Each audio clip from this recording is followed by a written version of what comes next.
Liverpool fan. That's a nice segue, really, into Liverpool because Mo Salah is missing, and now Trent Alexander-Arnold is going to be out for a number of weeks. Mm-hmm. How do you think they're going to get on in this period? They're top of the league, semi-final of the Carabao Cup. They knocked out Arsenal in the FA Cup. But how do you see this next sort of month going with two of their most influential players now out? The games which they're missing is not as difficult as they are.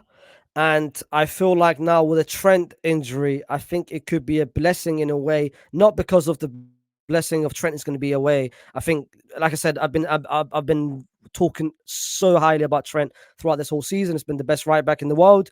But the reason why I say blessing is now it's going to give Liverpool the additional kick in the butt and say, you know what, we have to sign someone. And that's what Liverpool needs to do this January. They need to sign a defensive midfielder, a 6.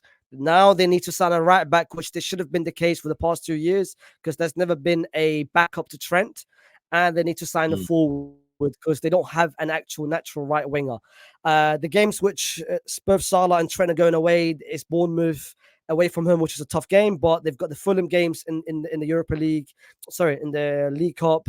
They've got the game against Norwich in the FA Cup, so it's not tough games. So it could be a blessing, in my opinion. I want to bring you back to something you said there. Trent Alexander-Arnold, the best right back in the world. Like, unpack that by far. Unpack that for me. Why is he so much better than Cole Walker? Reece James, Ben White. These guys. That's a joke. But why is he so much better in your opinion? Though, in terms of defensively, a lot of people make fun of Trent. But if you look at the numbers and if you look at the stats, he's not as bad defensively as a lot of people claim he is. He recovers more ball than every single fullback in the world, not just the Premier League, but every fullback around La Liga, League R, Serie A. He recovers more ball than anyone else. In terms of getting beaten by a man, it's not as high as people claim it is. For me, he does things that no other fullback does. That he is a match winner as a fullback. And it's very, very rare that we see that. We've only seen it with Dani Alves. We've only seen it with Marcelo, and Trent is one of them. He's a match winner as a fullback. And this year, he's been so complete and adapted his position where the game against Arsenal, he wasn't playing as a right back. It felt like certain time he was playing as a centre back in the midfield, as a right winger. And that's how much of a complete player he is. And if you've got this type of player in your team, he's got more strength than weaknesses.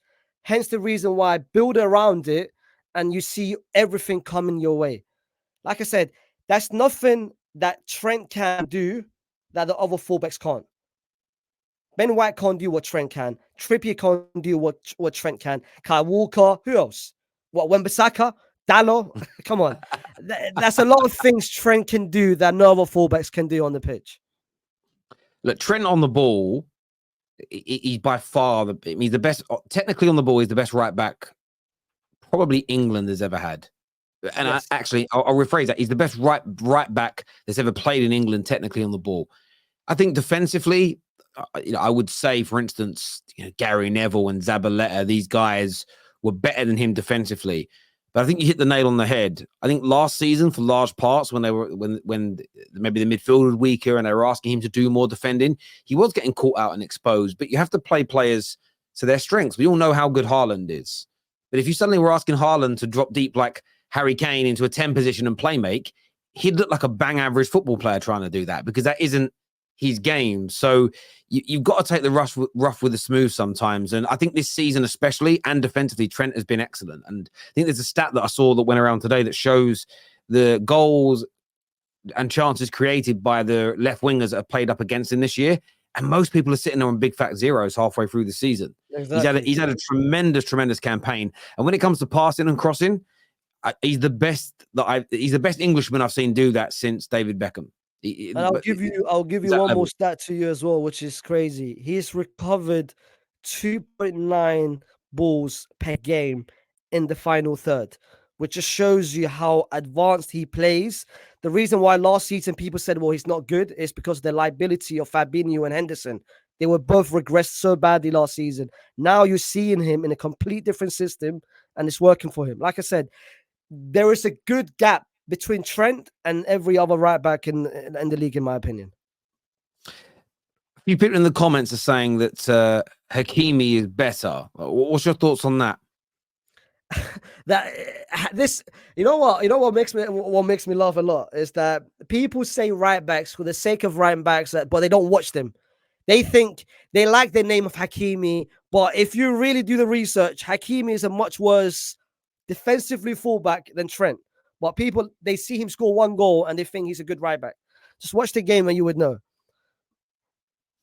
That's the answer, people. Let us know your thoughts and everything else below. Mo Salah, obviously he's going to be missing.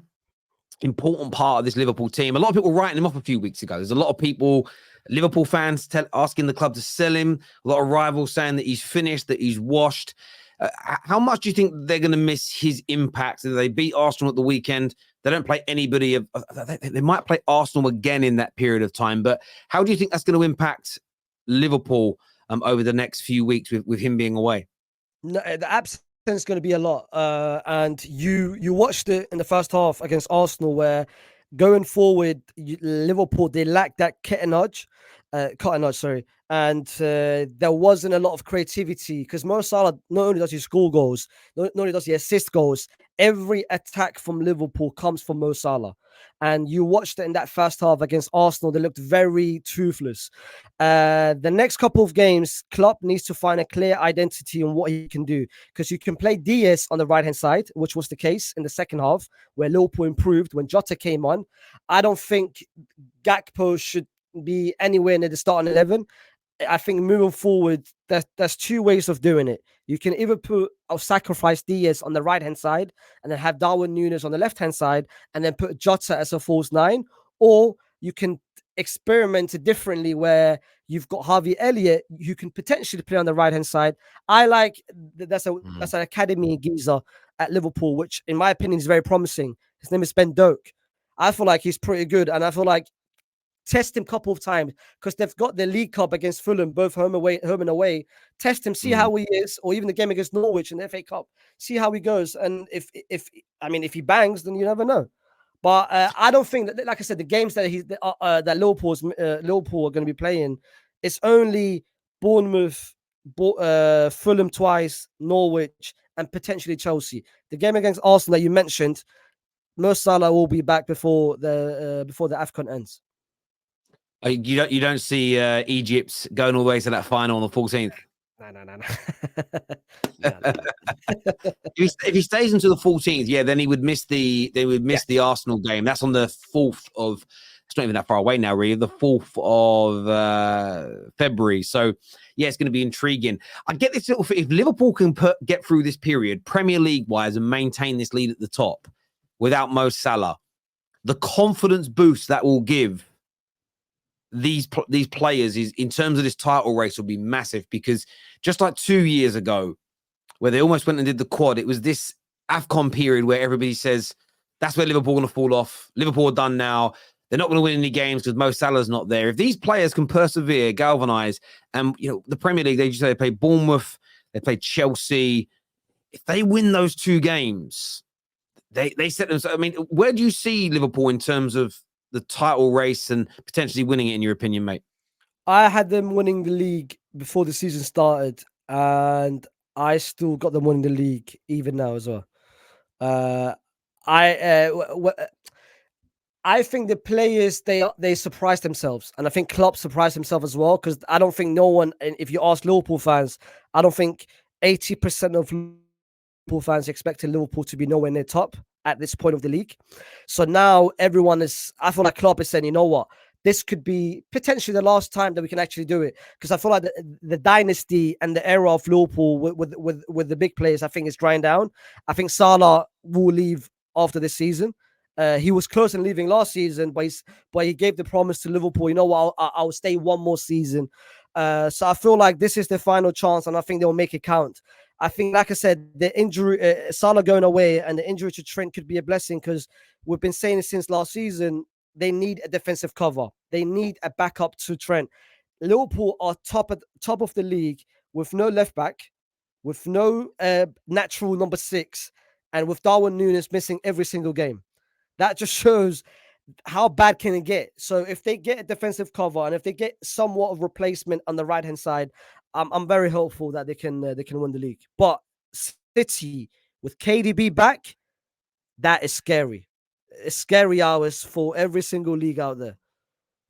Do you think KDB is going to be KDB of old? There's a lot of, again, I think it's a lot of hope, but a lot of people feel as though maybe, just maybe, he is kind of aging out of the game now, to put it politely. I mean, he came back and had that assist against Huddersfield. You can say it's a weak opponent, but I don't know. He feels lighter. I don't think he feels sluggish or rusty. I think it's scary. I think every team out there needs to be scared. And City now, that was 20 minutes period against Huddersfield where they had Doku, Foden, KDB, and Oscar Bob on the pitch. And oh my goodness, it was sensational, to say the least. Like, teams needs to watch out. Yeah, but if he comes back and starts performing at, the KDB levels, it changes things. And Haaland, I don't know if Haaland's back yet, but he's obviously due back very, very, very soon. Very, very soon indeed, to the team as well. And that could be different. But Liverpool have put themselves in a great position to try and challenge.